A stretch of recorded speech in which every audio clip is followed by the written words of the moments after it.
আজকে তোমাদের যে বেসিক কনসেপ্টটা শেখাবো সেটা হলো বাফার দ্রবণের মেকানিজম। তোমরা জানো বাফার দ্রবণ দুই প্রকার, একটাকে বলা হয় অম্লীয় বাফার, একটাকে বলা হয় ক্ষারীয় বাফার।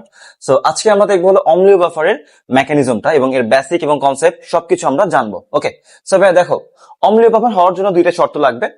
এক নম্বর হলো একটা দুর্বল অ্যাসিড বা অম্ল থাকতে হবে, এন্ড সেকেন্ড শর্ত যেটা যে ওই অ্যাসিডের অনুবন্ধী ক্ষার অথবা কি লবণ থাকতে হবে। ওকে, আমি এখানে একটা অম্লীয় বাফার এক্সাম্পল দিয়ে রাখছি, যে এখানে ইথানোয়িক অ্যাসিড যেটা একটা দুর্বল অ্যাসিড এবং সোডিয়াম ইথানয়েড যেটা একটা কি ওই অ্যাসিডের ক্ষার। ওকে, সো যেহেতু এটা বাফার দ্রবণ, তো তোমরা জানো যে একটা বাফার দ্রবণের কনসেপ্টটা কি, যে এর মধ্যে সামান্য পরিমাণে অ্যাসিড বা ক্ষার যোগ করলে পিএইচ মানে কোনো পরিবর্তন হয় না।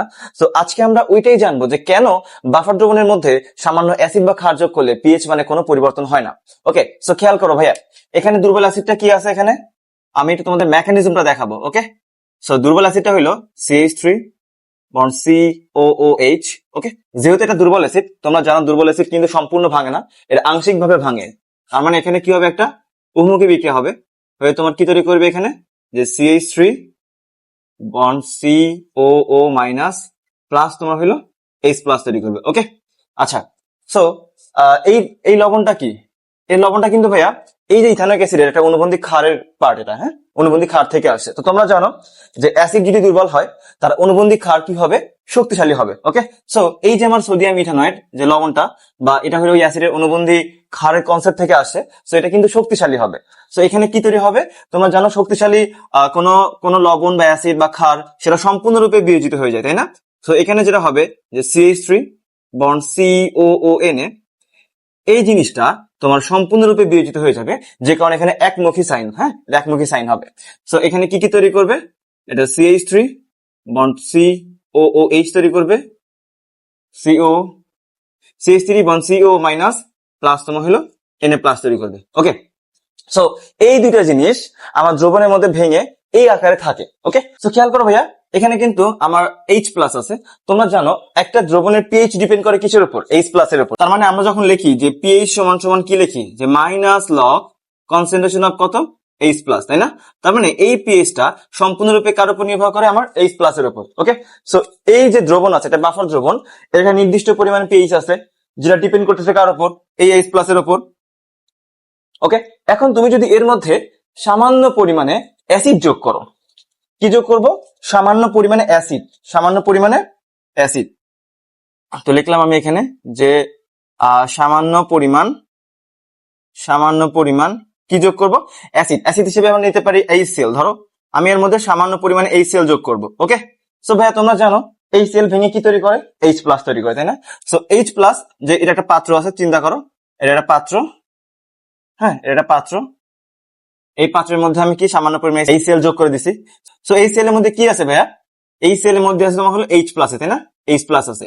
সো এই H প্লাসটা কি করবে জানো, যদি এই H প্লাসটা দ্রবণের মধ্যে এসে এই H প্লাস সাথে যুক্ত হয়ে যায় তাহলে কিন্তু পিএইচ চেঞ্জ হয়ে যাবে, কিন্তু এখানে কিন্তু সেটা হয় না। এটা কি হয়, এই H প্লাস যাবে গিয়ে তোমার হলো এই যে লবণের CH3CO মাইনাস আছে এর সাথে যুক্ত হয়ে কি তৈরি করে, এখান থেকে এখানে CH3COOH তৈরি করে। দ্যাট মিনস আমি যে সামান্য পরিমাণে HCl যোগ করছি, ওই HCl থেকে যে H প্লাসটা আসে এটা কিন্তু আমার দ্রবণের H প্লাসের সাথে ইন্টারফেয়ার করে না। সেটা না করে সে যেটা করে, যে আমার যেখানে লবণ আছে, লবণের যে CH3COO মাইনাস আছে এর সাথে যুক্ত হয়ে একটা দুর্বল অ্যাসিড তৈরি করে ফেলে, তার নাম ইথানোয়িক অ্যাসিড। ওকে, এখন তুমি বলতে পারো এই অ্যাসিড ভেঙে তো আবার H প্লাস তৈরি করবে। ওকে, হ্যাঁ করবে, বাট এই অ্যাসিডের বিয়োজন মাত্রা কিন্তু খুবই কম, যে কারণে তোমার কি হয়, এখান থেকে ভেঙে যে পরিমাণ H প্লাস তৈরি করবে ওইটা আসলে পুরো দ্রবণের পিএইচ কে তেমন একটা চেঞ্জ করতে পারে না, যে কারণে বলা হয় যে সামান্য পরিমাণে H প্লাস যোগ করলে বাফার দ্রবণের পিএইচ কোনো চেঞ্জ হয় না। ওকে, আচ্ছা, সো বেশি হইলে কি হবে এটা একটু আমি পরে দেখাচ্ছি। তার আগে আসি, যদি তুমি এই দ্রবণের মধ্যে সামান্য পরিমাণে ক্ষার যোগ করো, সামান্য পরিমাণে ক্ষার,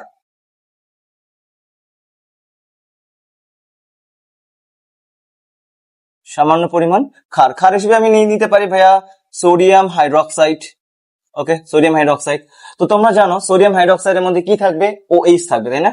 OH থাকবে, OH মাইনাস থাকবে। ওকে, সো যখন তুমি দ্রবণের মধ্যে ক্ষার যোগ করবা, তো ওই যে সামান্য পরিমাণে কিন্তু যোগ করছো, সো ওই ক্ষারের OH টা এসে এই যে দ্রবণের মধ্যে যে H প্লাস আছে, H প্লাস এর সাথে যুক্ত হয়ে এখানে কি তৈরি করে ফেলবে ভাইয়া, পানি তৈরি করে ফেলবে। কি তৈরি করবে, পানি তৈরি করবে।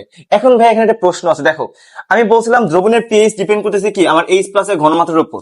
তো তুমি যখন দ্রবণের মধ্যে ক্ষার যোগ করছো, ওই ক্ষার কিন্তু ডিরেক্ট তোমার H প্লাস এর সাথে বিক্রিয়া করে পানি তৈরি করে ফেলছে।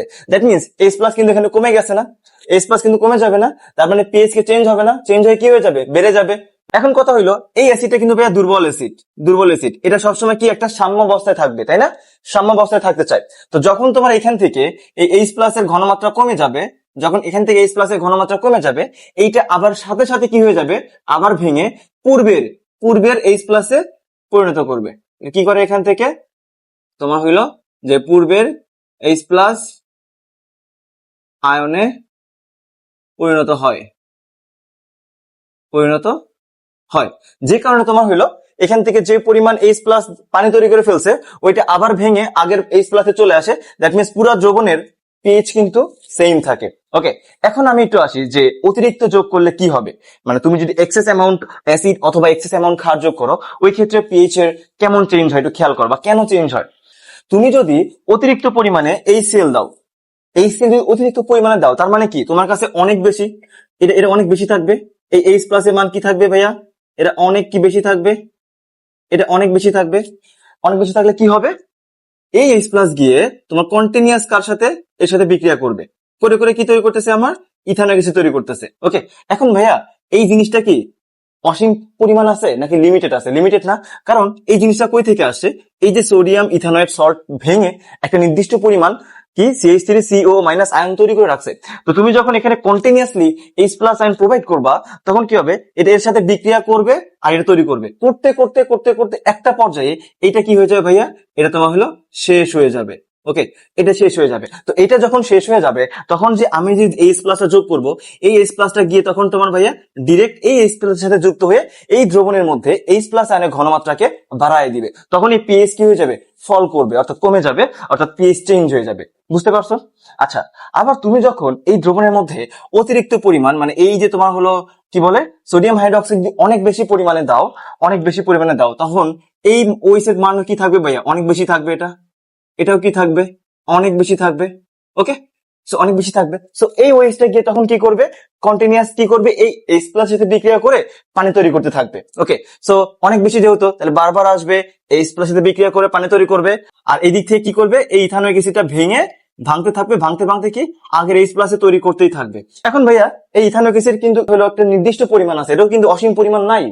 তো এটা যখন ভাঙতে ভাঙতে ভাঙতে ভাঙতে এই H প্লাসে পরিণত হইতে হইতে একটা পর্যায়ে যখন এটাও শেষ হয়ে যাবে, এটাও যখন শেষ হয়ে যাবে, তখন আমি দ্রবণের মধ্যে যখন আমি ক্ষার যোগ করব, এই ক্ষার কিন্তু এই পানি তৈরি করার জন্য আর H প্লাস পাবে না, তখন পুরো দ্রবণটাই কি হয়ে যাবে, ক্ষারীয় হয়ে যাবে। দ্যাট মিনস পিএইচ তখন কি হয়ে যাবে, বেড়ে যাবে, তার মানে চেঞ্জ হয়ে যাবে।